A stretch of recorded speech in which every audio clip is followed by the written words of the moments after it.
Hi friends, it's Chrissy. Welcome to or back to my channel. The first thing I want to acknowledge is something that may or may not happen in our time together. My chair has decided to randomly just like shrink. I think the hydraulics are going out in it. I mean, I use it for 8 hours a day for a long time. Hydraulics? Whatever it is that like makes the chair tall. So if you see me gradually or maybe even quickly like lose several inches, we're just gonna pretend like that didn't happen. So today I am going to give you a tour of things that I gathered from around my house to put in my Chrissy Gets Bored bag. And this is coming from my current inner turmoil around Instagram and how I have decided to limit my social media time that I spend every day. And also I may talk about it in a new offering that I'm floating around, but if I don't get there, that means I chicken out. So call me out on it, ask me to talk about it. So I think my issue originally started with Instagram months ago when my Instagram feed became pretty much what TikTok is, I guess, and not seeing creators that I love, but instead seeing, can I first of all, can we talk about the word creators and how like not everyone who is on Instagram identifies as a creator. So when they say that they're protecting creators, I'm just saying. Anyway, I'm rambling already. But I recognized part of the reason why I never really got into TikTok. And a big part of the reason why was I recognized what TikTok was doing to my brain. And I could feel the emotional reaction going from things that were completely unrelated and how that affected my ability in the moment to regulate my emotions. So we have somebody baking bread, and then we have somebody's kid that is dying, and then we have a random almost motorcycle accident, and then we have someone drawing cards. And it was emotional whiplash. And my brain was like, no, thank you. This is not for us. Even on the people that I followed or whatever they call it, my chair just went, I still felt this inconsistency of emotional expectation that I wasn't quite able to develop comfort with. And I realized that is like, that's what they want. That is the way that they keep us there, is by attracting, the positive vibes. And when we have the good and the good and the good, it's easy to quit, but we throw a bad in. Oh wait, we got to hang around until there's something else good to see. And it's all very manipulative. So I realized this about the time when I was noticing this happening on Instagram. One, it made me feel icky for Instagram itself, for being there. And two, it started to make me feel unsure about being a part of that machine. And part of me was like, Chrissy, this is your it's your opportunity, it's your chance, it's your responsibility, even to some degree, to show up as a stable force. Like if I recognize that the need for stability in social media, is that something that I can provide not only for myself, but also in your experience and the experience of those who come across my page. So that's where my mind already was when Instagram did the big, we hear you, we'll give you back your chronological feed, we'll take away all these videos. And that happened like immediately, but things are starting to come back in slowly. And I feel very manipulated and very like, oh, we'll change things for a while, but then we'll slowly come back to the old ways and you'll still feel like we heard you and we supported you and we listened. So I was already feeling icky about that. And then I have an imposter who has spelled my name with 2 I's at the end. And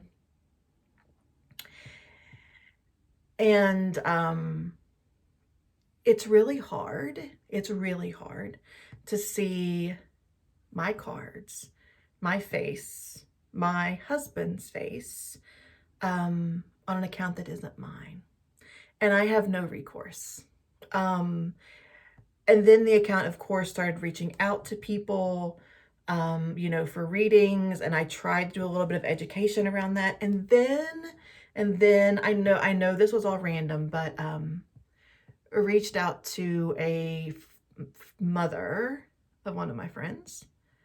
And then another of my friends, I don't know the whole story, but just like a friend of mine helped her through how to report a block.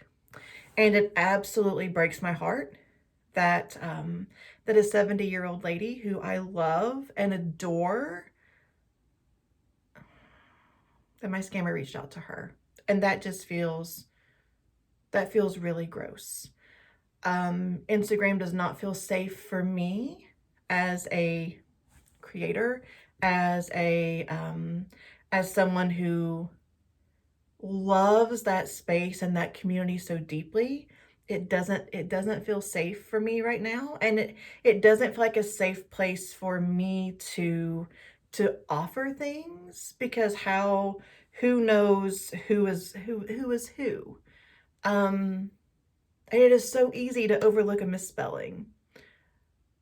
Anyway, all of this to say, I have severely restricted my time on social media. I started with using the I'm on my phone, so I can't show you. Using the I think it's screen time, that thing in my phone. I started at an hour a day combined for social media, and then I went down to half an hour a day combined for social media, which is where I am now. And it's been really hard the last couple of days, to use my own allotted social media time to go into my imposters accounts and to direct message those that are being followed, to like who I really am and how to spot a scammer. So that's been really hard. I miss Instagram. I miss what Instagram used to be. I miss when it was pictures of food and cats and coffee. I did not intend for this to be an Instagram rant. I'm sorry. I'm 8 minutes in and I'm just now like, Chrissy, focus. We're talking about our bag. So to keep myself busy, to keep myself occupied, to keep myself from letting anxiety creep in when I get bored, I created a boredom bag. This was completely picking up things around my house to put in a bag to keep myself, to do something with my brain and my hands in the times that I usually spent on social media. So I'm gonna pump up my chair and grab my bag.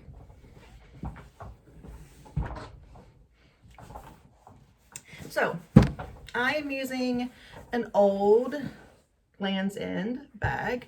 This actually, I think this was a bridesmaid's gift from my brother's first marriage. I think that's right. And I thought it was funny that my ex-sister-in-law just, instead of asking me what middle initial I was using, just left it out. That makes me laugh. Let's make some room here, Chrissy. Things I should have done before. I was gonna use my overhead camera for this, but it's downstairs and your girl's lazy. So again, so this is the bag that I keep downstairs so that when I go to log on, when I turn my phone on and I get the little, limit reached little hourglass on my phone, I have something to do. So this is what's in my bag. I have, as I said, there are a few things I'm going to buy to put in here, but as of this point, everything was just randomly around my house. So the first thing is a paint by stickers kit. I really wish I had tweezers for this. Like when I watch Cindy at Llama Loves Letters do her planner videos, and she has the little tweezers to put things on perfectly. I need tweezers for this, but I don't have tweezers yet. And the way that this works, so this is one that I've already done. So it's like paint by number or color by number, but with stickers. My mother-in-law got me this. I'm sure it's from Amazon. I've had it for many Christmases. So this, for example, is what the page looks like. And I'm not going to take the time to find that exact one, but then here are the stickers. And it's all numbered. So it's paint by number, but with stickers. There's another one. There was a tree house, I think, that I had completed. Yeah, I really like this one, this woodsy one. So yeah, this does need a lot of light, which my living room will not have a lot of during the winter. But for now, it's perfect. It does it, oh, there's more in here. It does its job. Yeah, so there are 12 total in this book. And again, this is probably multiple years old, but at the time it was $14.95. The next thing I have is a coloring book. This is from Flow. Again, I don't know how old this is. It's several years old as well. I need the bag to not fall over. Last night, I colored most of this little one that I thought the quote was perfect. Have nothing in your home that you do not know to be useful or believe to be beautiful, which with the Queen of Pentacles work that I talked about yesterday, this makes a lot of sense. So I'm using Crayola Twistable colored pencils with this. These are kind of old. They're not exactly, the tips are kind of cloudy, but they do the job. It's not a coloring competition. Did you all do those when you were little? I think about like how, when I was a kid, like, and it's weird because like now I am not competitive at all. Like I don't care. That's why I'm not good at board games or Mario Kart, because I don't care. But anyway, like at slumber parties, there were always coloring competitions, and I always really wanted to win. But I never won because my mom would always disqualify me because she knew which one was me, and that wasn't fair because she was my mom. And I don't know now why none of my other friends had slumber parties, why everybody just came to my house. I just went into some Six of Cups work there, didn't I? Anywho, paint by sticker coloring book. I did want to bring a book in my bag. This is Prayers of Honoring Voice by Pixie Lighthorse. It has tabs in it because I used to read for this a lot in the closing of yoga classes. And this book, I wanted to choose something that was inspiring but didn't feel like work. So I wanted to choose essays, and these are really nice prayers. Prayers for honoring vows. One of my absolute favorites, prayers for honoring practice. Let all that comes to me be my teachers. Move my form and feelings with dedicated habit. Help me rehearse for growing stronger and more resilient. Stand me up like a mountain. Oh, okay. So I'm adding the tab to that, and this may be part of my daily journaling.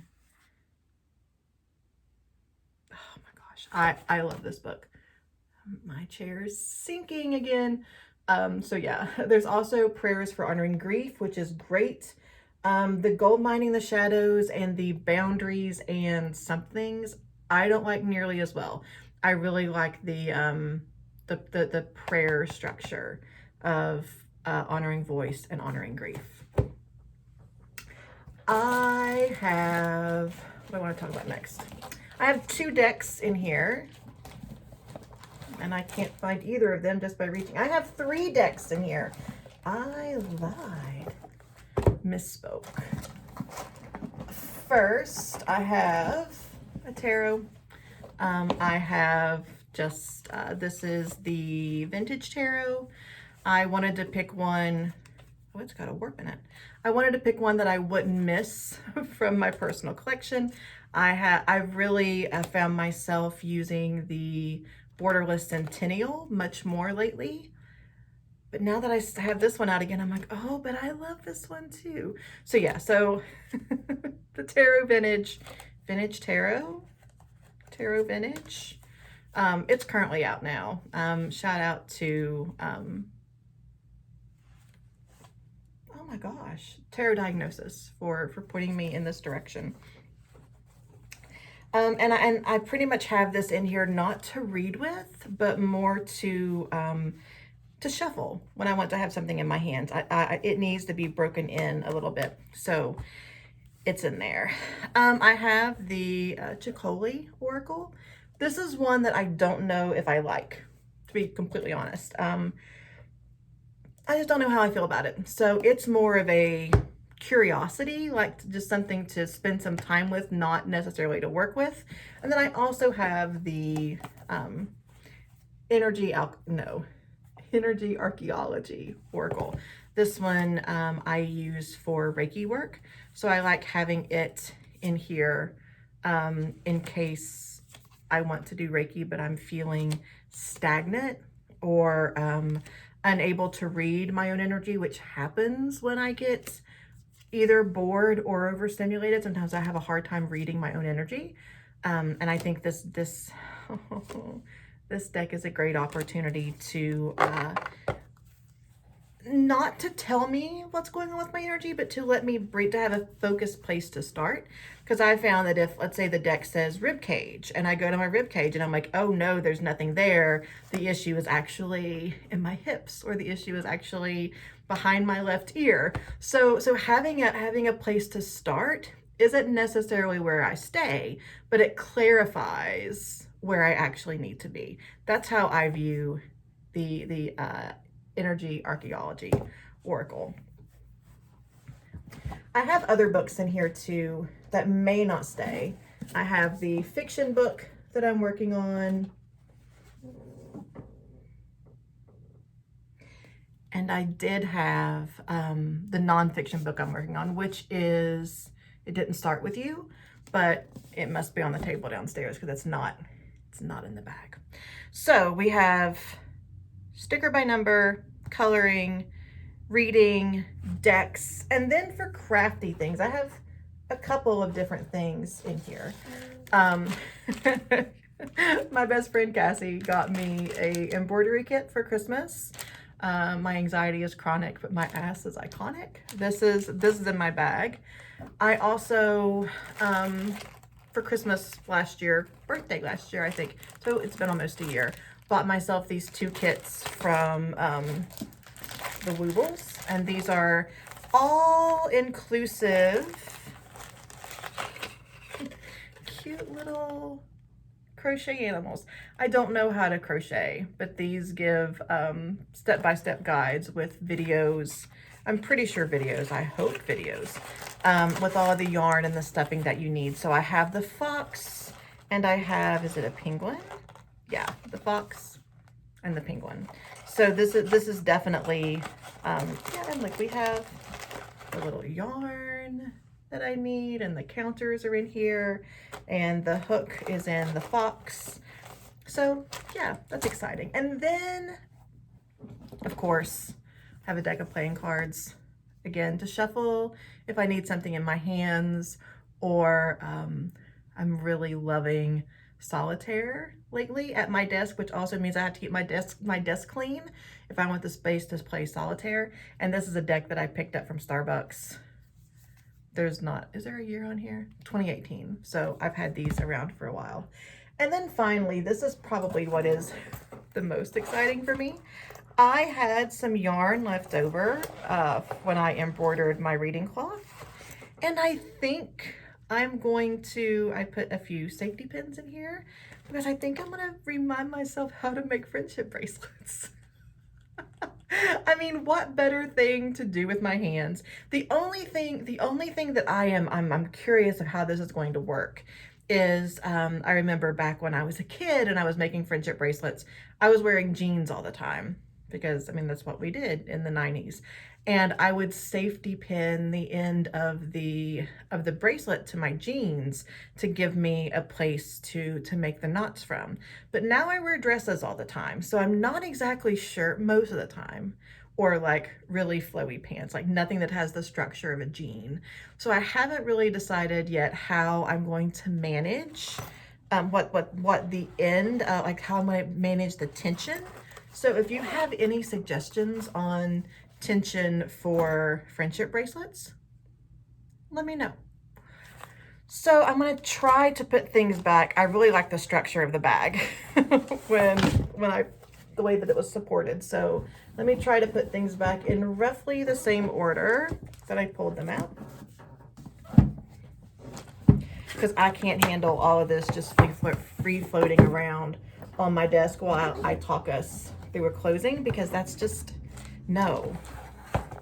That's not how my brain and my nervous system work. I need to clean up as I go. Wooble, colored pencils, embroidery, Wooble number 2, and my Starbucks cards. So in a perfect world, the only thing that I feel like I'm missing, and I don't even know if they still make these anymore. I've got to make my chair tall. Hold on. I don't even know if they still make these, but back in the day, like 20 years ago, like at the cash register at grocery stores, you could get the little, it was like romance novel paper, but they were the word searches and the jumbles, or the word searches and the crossword puzzles and Sudokus. And I would really like a good Sudoku book. So, I mean, I'm not like gonna order one or anything, but I am gonna keep my eyes peeled. I don't go anywhere, no. I'm going to have my husband keep his eyes peeled for one of those. And then I've got several pencils with good erasers. So that's the only thing that I feel that Chrissy's Boredom bag is needing. So I told you that I was going to talk a little bit about my next offering, but it's already 22 minutes in, so I'm going to make it quick. I'm thinking about like a social media detox, but from a harm reduction standpoint. So not a no social media, but a more responsible way to interact with social media. I'm toying with something about, actually, I won't just try to remember what it is I'm thinking about calling it, because I know it's right here in this notebook. Something like overcoming the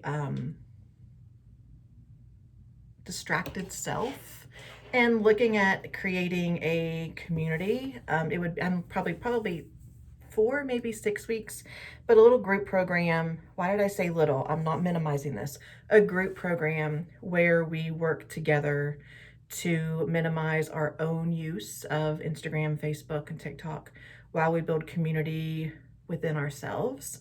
And we talk about how hard it is to not be distracted all the time, and how we can find connection with ourselves and others in these times of intentional boredom. There would be live calls. What I'm really excited about is just getting together and doing nothing, like not picking up a phone. Like anything that would be in your boredom bag is fair game. But that's it. Other than whatever we're meeting on Zoom, a technology-free time. So, because I mean, honestly, video games, the little King's Crush, the game with the king, and the Disney Pop game, and the Angry Birds where I pop the bubbles. I mean, those are just as much of a time suck and an energy suck and a disconnected energy as social media is. It doesn't carry the same negativity that I feel from social media, but it does carry the same distraction. So yeah, also grouping games in that as well. Because I think during the height of the pandemic, we weren't really given any choice, right? We were encouraged to stay at home and stay to ourselves, which means that the only way we connected with people was through social media for the most part. And then we had to find something to fill up our time that we used to spend out in the world. And we did that with games and shopping, but we're not, shopping's a whole nother thing. Maybe I'll throw that in there too. So I'm looking at maybe early September to launch a Overcoming the Distracted Self. Yeah. All of the details may change between like this consideration stage and what actually happens, but we would build our own boredom bag. So yeah, my email list will be, I just giant hair. My email list will be in the description box if you want to make sure that you receive any information on that when it comes. I have talked a lot longer than I thought I would, and I have a client in just a few minutes. So thanks for spending time with me. I encourage you to build your own boredom bag. I would love to see what's in it, and I'll see you soon. Bye, friends.